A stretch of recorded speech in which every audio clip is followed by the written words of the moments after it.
Good day. It's July 20th, 2026. Another Department of Justice lawyer and Trump personal attorney was referred by a federal judge to the Florida bar for disciplinary investigation and possible disbarment.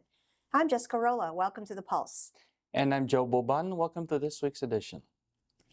Remember the case filed by Donald Trump, the person against the Trump administration, particularly the IRS seeking damages claim for the leaking of his tax return, and the Justice Department asked for it to be dismissed, and the federal judge in Florida granted the request?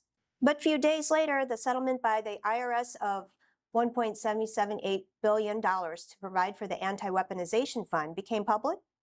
We carried a story here in our program about the aftermath following that anti-weaponization fund becoming public.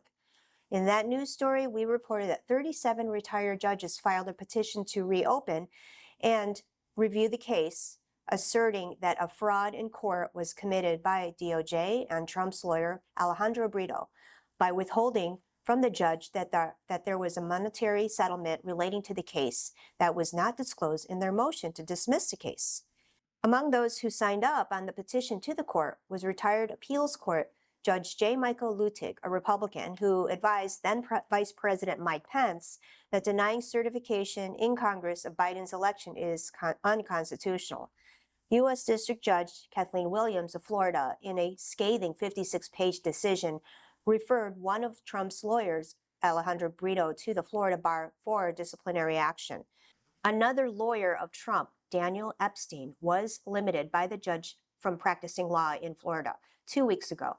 The same judge already referred the acting Attorney General Todd Blanche to the bar in the state of New York for investigation, since Todd Blanche signed off on the $1.778 billion settlement, which he did not make known to the court, which was the basis why 37 retired judges told the court that a fraud was committed in court.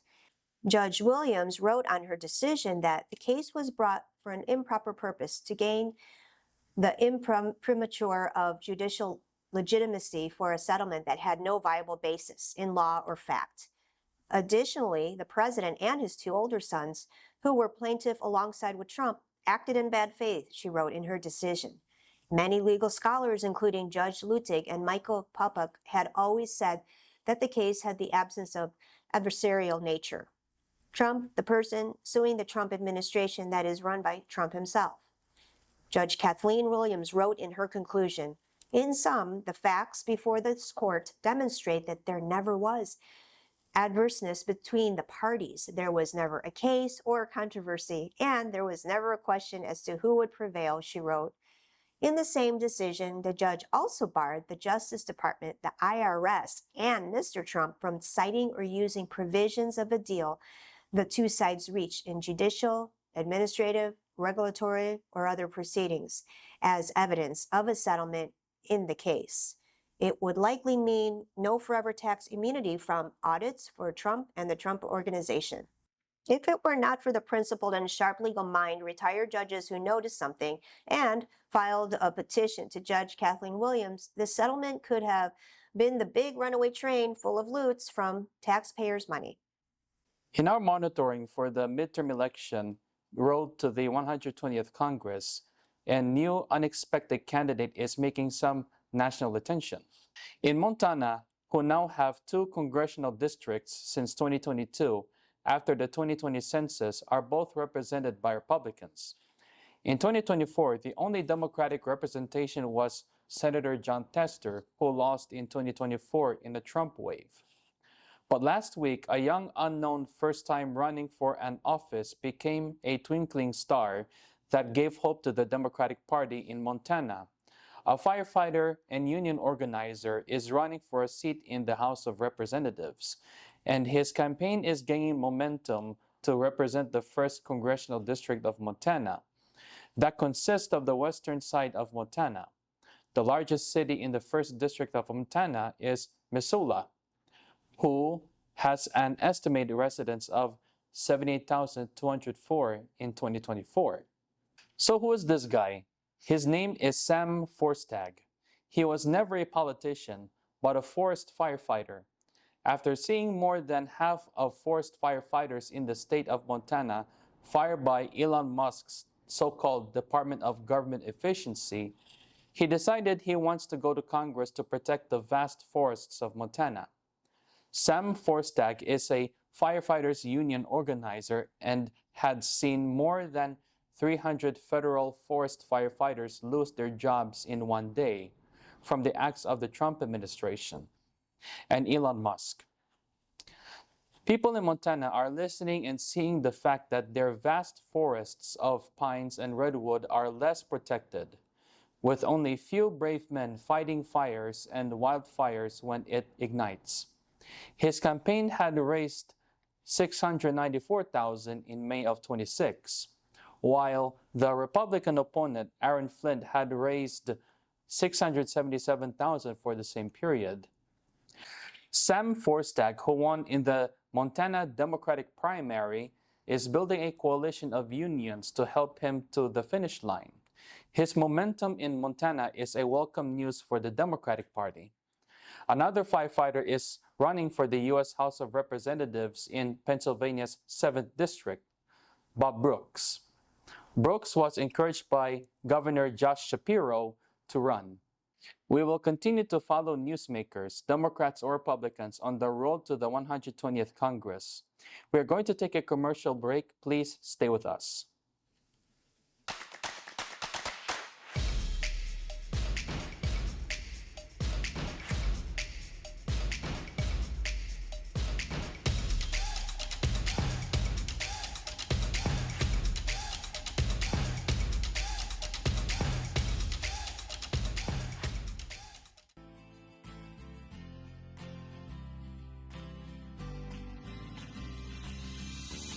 Don't waste your money on CBD. Now hold on, don't turn the video off. If you're already taking CBD, good for you. You're on a good path, but there's a much better way. If you're thinking, should I try CBD? Let me answer a couple of questions that might help you make the decision to even try a CBD product. First of all, let's answer the question, what is CBD and where does it come from? CBD is cannabidiol. It's called a cannabinoid, and it's found naturally in many different plants. In fact, as you see here in the Cannabicae family, there's hops, sandalwood, hackberry, of course, hemp, even marijuana, but we're not talking here about marijuana. In fact, we're going to be talking about hemp. As I started to mention, CBD can be found in hemp, in rather high levels, as a matter of fact. But here's the problem. CBD is not the only cannabinoid you can find in hemp. Hemp contains over 100 different cannabinoids. In fact, in the Cannabicae family, hemp contains the highest level of cannabinoids of any plant, which is why it's the most popular source for CBD. But as I mentioned, CBD is only one of the cannabinoids that you can find in hemp. Hemp contains high levels also of CBC, CBG, and CBN. So why would we want CBC, CBD, CBG, and CBN? Well, as we look at the benefits here from CBD alone, you can see these benefits are great. I mean, who wouldn't want these benefits, right? But let's look at the benefits you can get from CBC.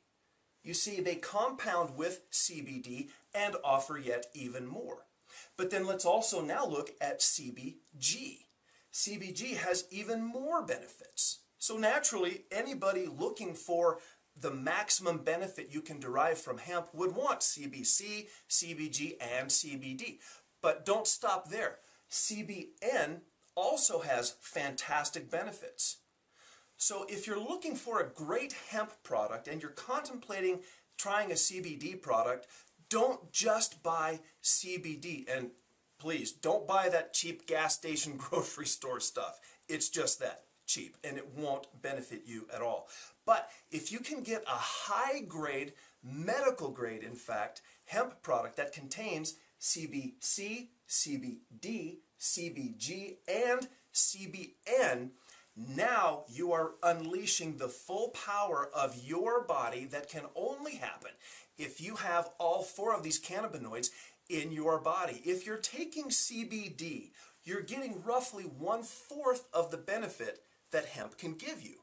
Well, fourth is better than nothing, I suppose, but When you want 100% of all the benefits that hemp can give you, that is what happens if you take CBD with CBC, CBG, and CBN. So now you're probably asking, well, where on earth do I get all four of those? The problem now is solved. CBX4 contains high levels, not trace levels, and this is very important, contains high levels of all four of these cannabinoids, which means every benefit we listed up until now is available to you naturally in CBX4 and only in CBX4.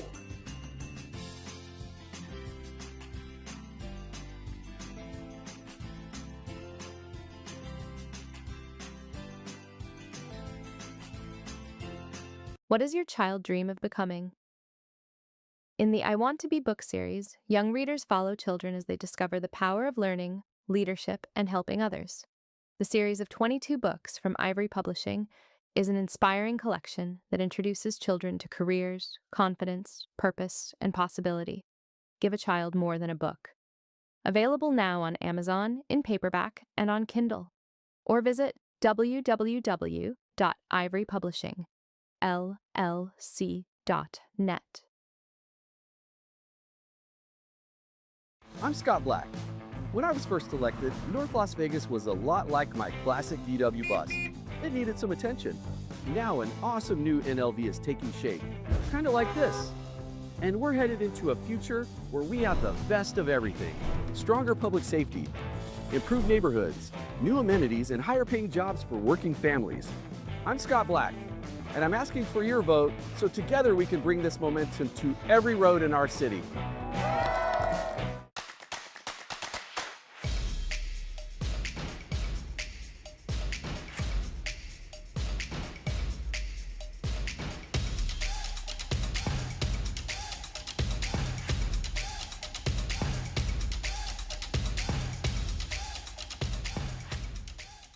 Welcome back to The Pulse. Writer E. Jean Carroll, who filed a civic lawsuit against Trump and won the case in a jury trial for sexual abuse and defamation, the jury awarded E. Jean Carroll $5.0 million in 2023, but Donald Trump appealed the case to the Supreme Court. After the Supreme Court denied the petition for certiorari, the lower court judge ordered Trump to finally pay with interest on the $5 million. Last week, Donald Trump paid E. Jean Carroll $5,625,005 to E. Jean Carroll's attorney in a cashier's check. Senator Lindsey Graham of South Carolina died last week on what staff described as brief but sudden illness. Later, the medical report released to the public mentions a torn aorta, which may have caused his heart to fail.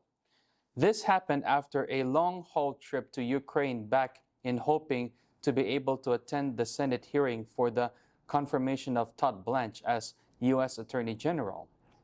Being a member of the Senate Committee on Justice, Senate historians described Graham, who was first elected in 2002, as an establishment Republican, a maverick in his voting, and was likened to his friend, the late Arizona Senator John McCain.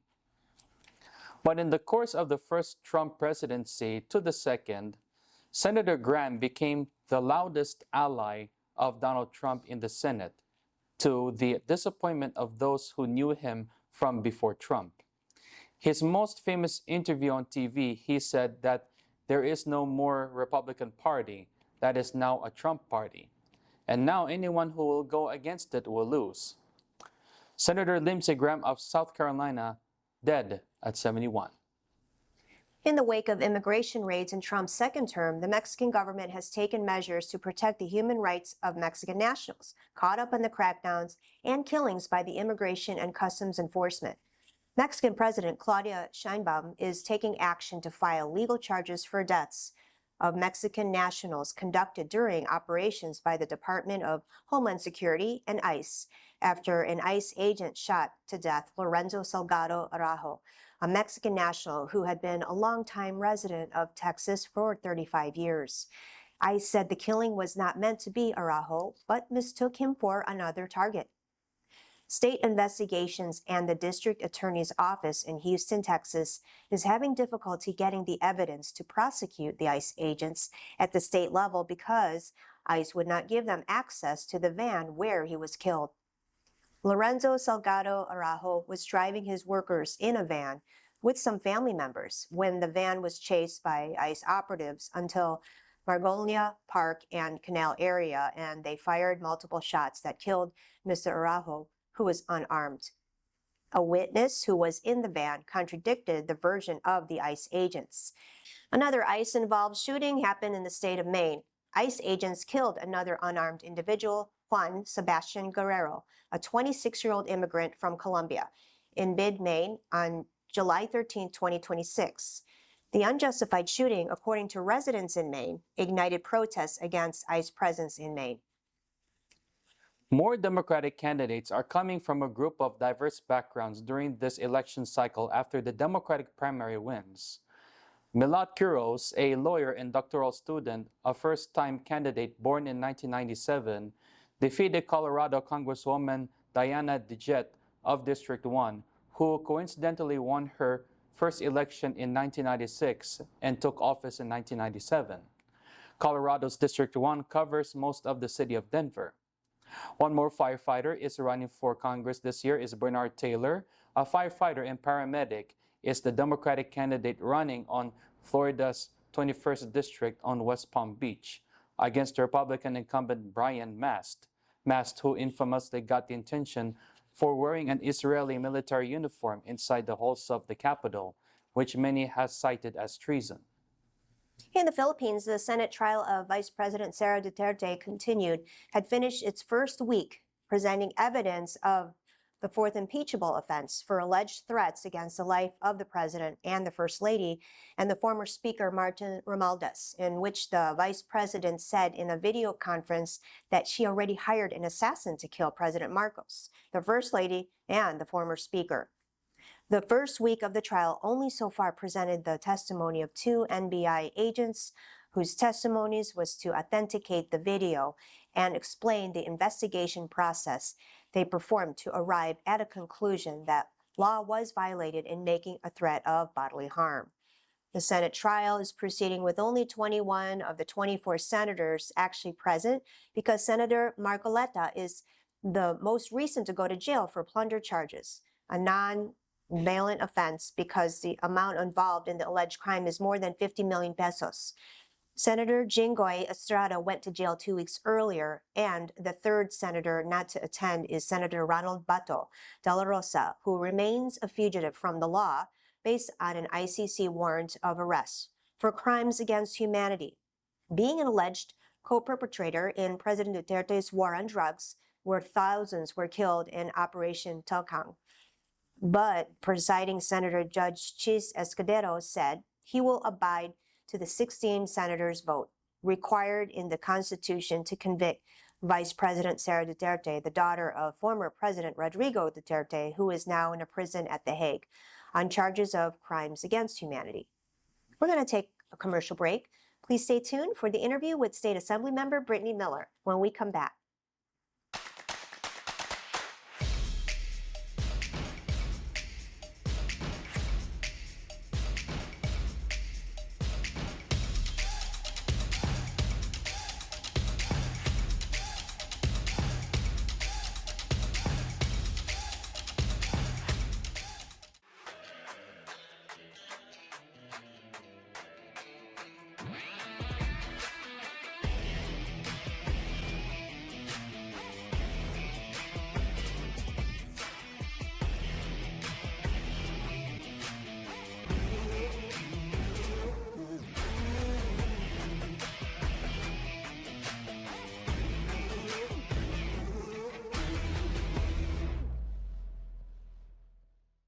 Pure Medical Equipment provides top-notch quality medical supply equipment. Whether to rent or buy, Pure Medical Equipment and Supplies has it all. Pure Medical Equipment is committed to serve and give back to Southern Nevada. We deliver medical supplies and rentals to your door. What does your child dream of becoming? In the I Want to Be book series, young readers follow children as they discover the power of learning, leadership, and helping others. The series of 22 books from Ivory Publishing is an inspiring collection that introduces children to careers, confidence, purpose, and possibility. Give a child more than a book. Available now on Amazon, in paperback, and on Kindle. Or visit www.ivorypublishingllc.net. I'm Scott Black. When I was first elected, North Las Vegas was a lot like my classic VW bus. It needed some attention. Now an awesome new NLV is taking shape, kind of like this. And we're headed into a future where we have the best of everything. Stronger public safety, improved neighborhoods, new amenities, and higher paying jobs for working families. I'm Scott Black, and I'm asking for your vote so together we can bring this momentum to every road in our city.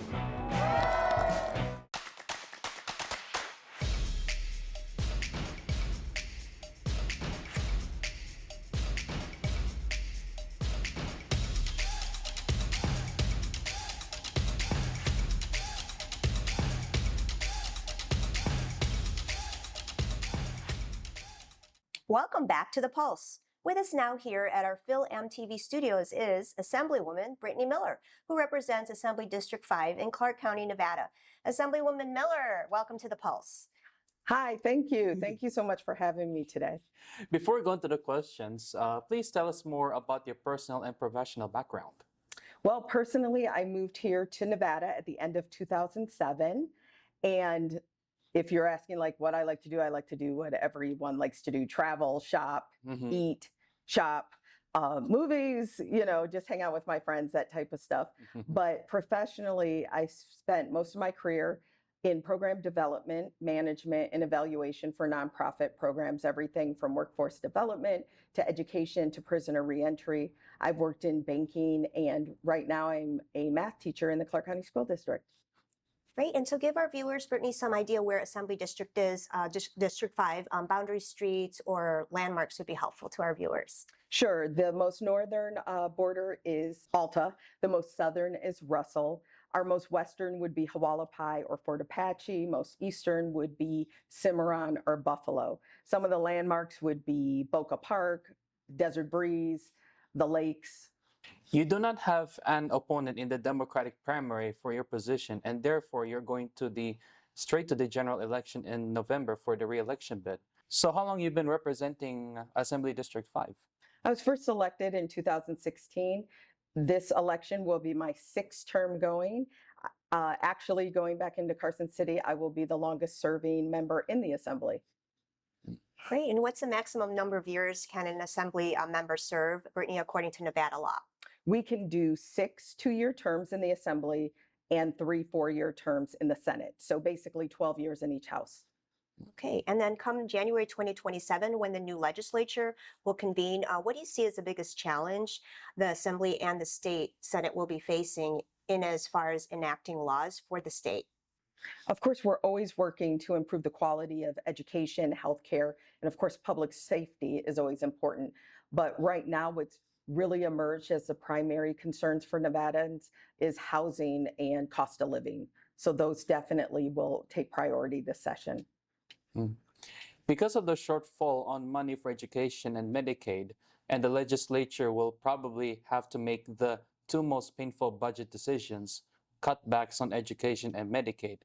How many schools from elementary to high school are located in your district? In the district, or you could also say where our students from Assembly District 5 are zoned, because there are some schools that sit on the border or just outside. But we have about 9 elementary schools. These are CCSD public schools, and 2 junior highs and 2 high schools. Okay, and a 2-part question, Brittany. How big is the state's cash reserve or rainy day funds, and how much can be used and what percentage to alleviate the budget shortfall on healthcare or education?